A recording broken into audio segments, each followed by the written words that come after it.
അപ്പോൾ എല്ലാവർക്കും നമസ്കാരമുണ്ട്. നമ്മുടെ ചാനലിൻ്റെ പേര് ഇതാ മാറ്റിയിരിക്കുകയാണ്. ഞാൻ ആദ്യമേ പറയുകയാണ്, എ ഗ്യാരേജിൽ നിന്നും നമ്മൾ റിയൽ സ്റ്റീൽ ഗ്യാരേജിൽ നിന്ന് ആക്കിയിട്ടുണ്ട്. അപ്പോൾ എല്ലാവർക്കും റിയൽ സ്റ്റീൽ ഗ്യാരേജിലേക്ക് സ്വാഗതം. നമ്മളിന്ന് ഇവിടെ പറയാൻ പോകണം എന്തിനാണെന്ന് വെച്ച് കഴിഞ്ഞാൽ, നമ്മുടെ ഈ വണ്ടിയുടെ ഹെഡിൽ നിന്നൊക്കെ ഒരുമാതിരി കിരീര നോയ്സ് കേൾക്കൂലേ, അത് പിന്നെ ഈ വൈബ്രേഷൻ, അതൊക്കെ എന്തിനാണ്, അതെങ്ങനെയാണ് സോൾവ് ചെയ്യേണ്ടതെന്നാണ് നമ്മളിവിടെ പറയാൻ പോകുന്നത്. ഇതാ ഈ സാധനം കണ്ട കുറേ നമ്പറൊക്കെ എഴുതിയിരിക്കണം. ഇതിനെ ഫീലർ ഗേജ് എന്നാണ് പറയുന്നത്. ഇത് പല അളവിലുണ്ട്. ബേസിക്കലി ഇതെന്താണെന്ന് വെച്ച് കഴിഞ്ഞാൽ, ഒരു മെറ്റലിൻ്റെ തകിടാണ്, ഒരു ഇരുമ്പ് തകിടാണ്. അത് പല കനത്തിനാണ് ഉള്ളത്. ഇതാ കണ്ട, ഇത് കനം കൂടിയ ഒരെണ്ണമാണ്. ഞാൻ കാണിച്ചു തരാം. കണ്ട 0.024 എന്നാണ് എഴുതിയിരിക്കുന്നത്. കണ്ട, എൻ്റെ കനം കൂടുതലാണ്. കനം കുറഞ്ഞ ഒരെണ്ണം ഞാൻ കാണിച്ചു തരാം. പല അളവിലിതുണ്ട്, പല വിലയ്ക്ക് ഇതുണ്ട്. നമ്മുടെ കടകളിൽ ഇത് വാങ്ങിക്കാൻ കിട്ടും. വേണ്ട, ഇത് കനം കുറഞ്ഞാണ്. ഇത് വളവളാന്നിരിക്കണ വേണ്ട. വേണ്ട. അപ്പോൾ വൈബ്രേഷനും കിരീര നോയ്സ് എന്ന് പറയുമ്പോൾ നമുക്ക് ഏറ്റവും കൂടുതൽ ബജാജിൻ്റെ വണ്ടികളിലാണ് ഇത് കാണാൻ പറ്റണത്. അറിയാമല്ലോ നിങ്ങൾക്കല്ലേ. ഇതാ ഈ സാധനം കണ്ട, ഇതാണ് റോക്കർ റാം എന്ന് പറയണത്. ഇതിൻ്റെ അടിയിലാണ് വാൽവ് എന്ന് പറയുന്ന സാധനം ഇരിക്കുന്നത്. ഈ JLI എന്ന് എഴുതിയിരിക്കുന്നത് ഇൻടേക്ക് വാൽവ് എന്ന് പറയണത് കൊണ്ടാണ്. മറ്റേത് എക്സോസ്റ്റ് അതായിരിക്കുമല്ലോ. ഇപ്പോൾ ഈ നമ്മുടെ റോക്കർ റാമിൻ്റെയും വാൽവിൻ്റെയും ഇടയിൽ ചെറിയൊരു ഗ്യാപ്പുണ്ട്. അതിൻ്റെ ഇടയിൽ വേണം നമ്മൾ ഈ സാധനം കയറ്റി വയ്ക്കുക. അപ്പോൾ അത് തിയററ്റിക്കലി ഞാൻ പറഞ്ഞ് നിങ്ങളെ ബോറടിപ്പിക്കുന്നില്ല. അപ്പോൾ അതാ ഈ അളവിനുള്ള സാധനമാണ് നമ്മൾ ഇതിൻ്റെ ഇടയിൽ കയറ്റാനുള്ളത്. അതായത് 200 NSൻ്റെ ഇൻടേക്ക് വാൽവിൽ പറഞ്ഞ സൈസ് എന്ന് പറയുന്നത് 0.005 മില്ലിമീറ്ററാണ്. അതുപോലെ എക്സോസ്റ്റ് വാൽവിന് പറഞ്ഞാൽ 0.008 മില്ലിമീറ്റർ. അത് നമ്മൾ സെറ്റ് ചെയ്യാൻ പോവുകയാണ്. നമ്മളിതിൻ്റെ അളവുകൾ ഇവിടെ നിങ്ങൾ നെറ്റിലൊക്കെ നോക്കിയിട്ട് കറക്റ്റ് വാല്യൂ നോക്കിയിട്ട് വേണം ഇത് അഡ്ജസ്റ്റ് ചെയ്യാൻ. എന്താ വേണ്ടത്, ഇതാണ് റോക്കർ റാം. അതിൻ്റെ താഴെ ഇരിക്കുന്നതാണ് നമ്മുടെ വാൽവ്.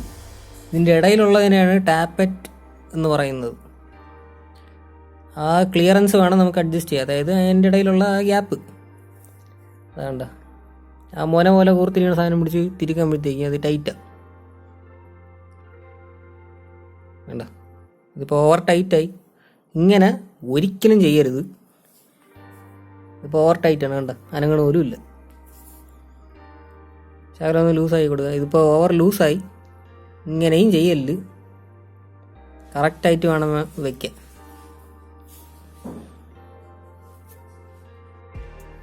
ഇപ്പോൾ നിങ്ങൾ ആദ്യമായിട്ടാണ് നമ്മുടെ ചാനൽ കാണണമെന്നുണ്ടെങ്കിൽ നമ്മുടെ ചാനലൊന്ന് സബ്സ്ക്രൈബ് ചെയ്യുക പ്ലീസ്. അതുപോലെ നിങ്ങൾക്ക് ഈ വീഡിയോ ഇഷ്ടപ്പെട്ട് കഴിഞ്ഞാൽ ലൈക്ക് ചെയ്യണം. അതുപോലെ ഇഷ്ടപ്പെട്ടില്ല എന്നുണ്ടെങ്കിൽ ഡിസ്ലൈക്ക് ചെയ്യാൻ നിങ്ങൾ മറക്കണ്ട. അതാണ്ട് ഇപ്പോൾ ഇത് കറക്റ്റ്, ഏകദേശം കറക്റ്റായിട്ടുണ്ട്. ഇതാണ്ട,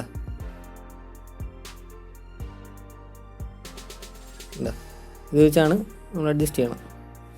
താഴത്തെ നട്ട് എന്ന് പറയുന്നത് ലോക്ക് നട്ട് എന്ന് അതിനെ പറയും. അത് വെച്ചാണ് നമ്മൾ ലോക്ക് ചെയ്യണത്. ഞാൻ ഇപ്പോൾ കാണിച്ചു തരാം. വേണ്ട, ഇതിപ്പോൾ ഓവർ ടൈറ്റും അല്ല ഓവർ ലൂസും അല്ല. ഇതാണ്ട് ആ ലോക്ക് നട്ട് വേണ്ട കറക്കി അങ്ങ് ടൈറ്റ് ചെയ്യണം. എന്നിട്ട് അത് 9-ൻ്റെയാണ് ആ സൈസ്, നമ്മുടെ NS200-ൻ്റെ ഹെഡിലുള്ളത്. അതിനിങ്ങനെ പിടിച്ച് ടൈറ്റ് ചെയ്ത് വയ്ക്കണം.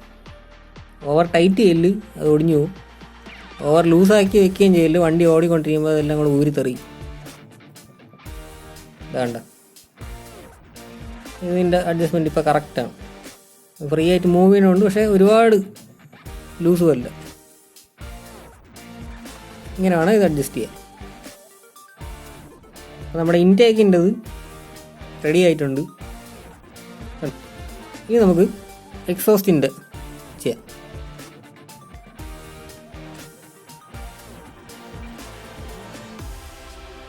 നിങ്ങൾക്ക് ഇതിനെപ്പറ്റി എന്തെങ്കിലും ഒരു നല്ല അറിവുണ്ടെങ്കിൽ മാത്രമേ നിങ്ങളിത് അറ്റംപ്റ്റ് ചെയ്യാവൂ, ഇല്ലെങ്കിൽ പണി പാളും. നമ്മൾ 2 അളവുകൾ ഈ തകിടിൻ്റെ അടുത്ത് ചേർത്ത് വെച്ചാണ് നമ്മുടെ എക്സോസ്റ്റ് വാൽവിൻ്റെ സൈസാക്കിയിരിക്കണത്. ഈ ഫീലർ ഗേജ് വെച്ച്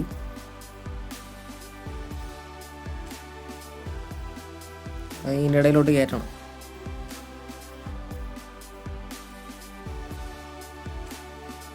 വീണ്ടും അവനെ പിടിച്ച് തിരിക്കുമ്പോഴത്തേക്കും ഉണ്ടോ ടൈറ്റ് ആവുകയും ലൂസ് ആവുകയും ചെയ്യും. അത് നിങ്ങൾ കറക്റ്റ് ആക്കണം. അത് ഒരുപാട് ഫ്രീ ആയിട്ട് മൂവ് ചെയ്യാനും പാടില്ല, ഒരുപാട് ടൈറ്റ് ആവാനും പാടില്ല.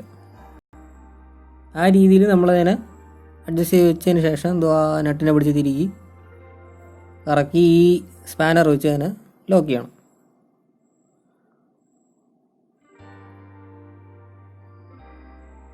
അത് സെറ്റായി. ഇത് 4 വാൽവ് വണ്ടി ആയതുകൊണ്ടാണ് ഇത്ര ഇരിക്കുന്നത്. സാധാരണ വണ്ടികളിലെല്ലാം 2 വാൽവേ വരുള്ളൂ.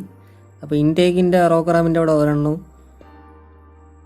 എക്സോസ്റ്റിൻ്റെ റോക്കറാമിൻ്റെ അവിടെ അതുപോലെ ഒരെണ്ണം മാത്രമേ വരുള്ളൂ. അപ്പോൾ ഇങ്ങനെയാണ് ഇതിൻ്റെ ടാപ്പറ്റ് അഡ്ജസ്റ്റ് ചെയ്യണം. ഇത് ചെയ്ത് കഴിഞ്ഞാൽ നമ്മുടെ ഈ കിരീര നോയ്സും വൈബ്രേഷനും പോകും. ഇത് ഇഷ്ടപ്പെട്ടെങ്കിൽ ലൈക്ക് ചെയ്യുക, ഇല്ലെങ്കിൽ ഡിസ്ലൈക്ക് ചെയ്യുക, സബ്സ്ക്രൈബ് ചെയ്യാൻ മറക്കരുത്.